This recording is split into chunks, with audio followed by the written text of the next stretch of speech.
Hi sir, kami po ay GNS. Implementing body po kami ni Tetra Pak. Ang program po namin ngayon is to implement and to awareness po ng mga tao na ang mga UBC po, used beverage cartons, is nare-recycle na po siya. Nagagawa na po siya katulad dito yung mga tables, chairs, mga books, mga ganyan po, different ano po, mga board games. Awareness po kami sa mga tao na makatulong sa environment natin dahil ang UBC kasi dati sir is napupunta lang sa landfill, sa waste. So ngayon, pag sinegregate natin ang UBC, malilesen na po ang ano natin, ang waste natin dito sa kung saan man lugar tayo. Tapos ang maganda pa po dyan, nare-recycle pa po siya.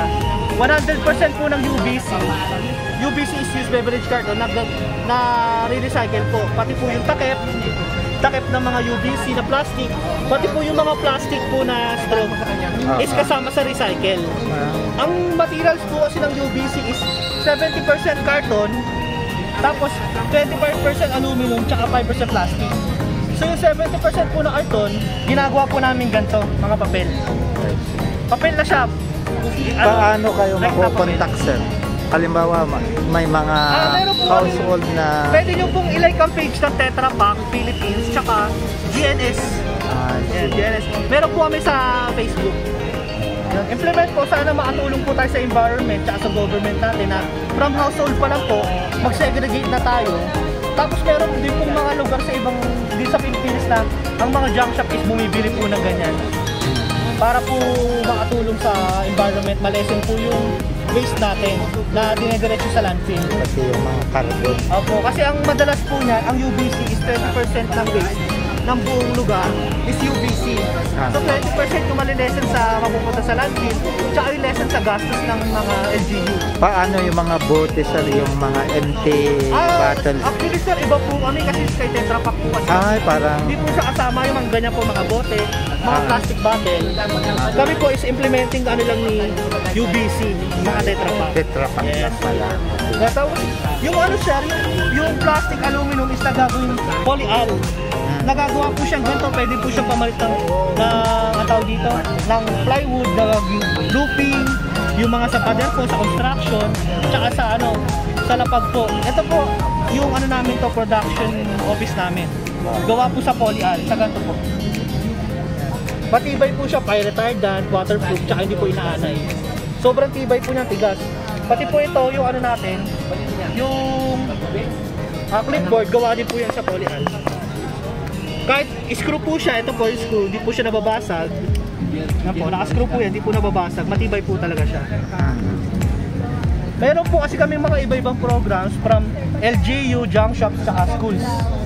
So nag-umpisa po siya sa schools, tapos i-expand lang po namin para lahat po, pati ang mga household, maabutan, mga schools, LGUs, baka malaman na re-recycle na siya at lahat po ng UBC makuha natin. Akala ko papel, plastic, pwedeng ibigay sa inyo. Hindi pala. Ano lang po kami sir, sa Tetra Pak po kasi kami. Medyo mahirap na kanto Yes, dapat sa panlang ito, dump site. Madalas po sir, yes, tsaka yung mga household talaga madami. Kasi sir, madalas ang alam na ng mga tao, ang mga recycle ang papel, karton, plastic bottles, mga PET bottles. Hindi pa po nila alam na ang UBC is nare-recycle na.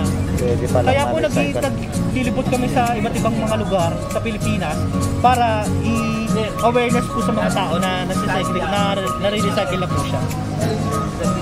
100% po niya nare-recycle, so walang mapupunta sa waste. Walang mapupunta sa landfill. Yun. Kaya maganda po siya gamitin. Hindi po siya tulad ng plastic na yes ma'am, yung 70% po na karton niya nito. Ganyan, ayan po ginagawa namin. Then may mga materials kayo, share nila para yes ma'am, kapartner po namin ng rural Philippines. Meron po silang machine na para malaking blender.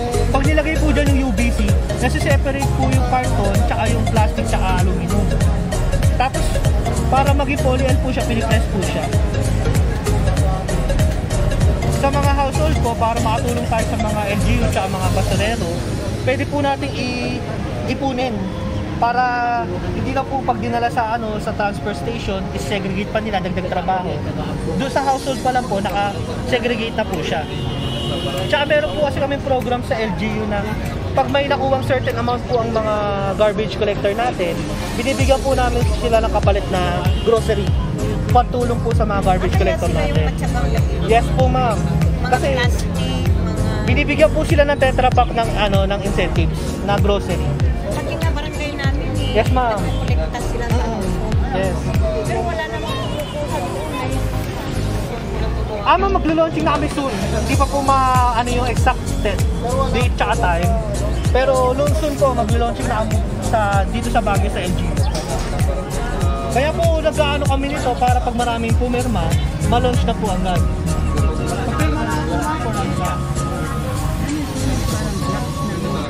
Ano po ma'am? Ano po siya ma'am? Plastic aluminum.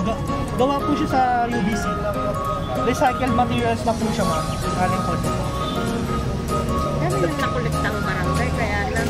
Yes ma'am. Sabi nila, pick up nila, wala nang akala ko may recycled na papel lang.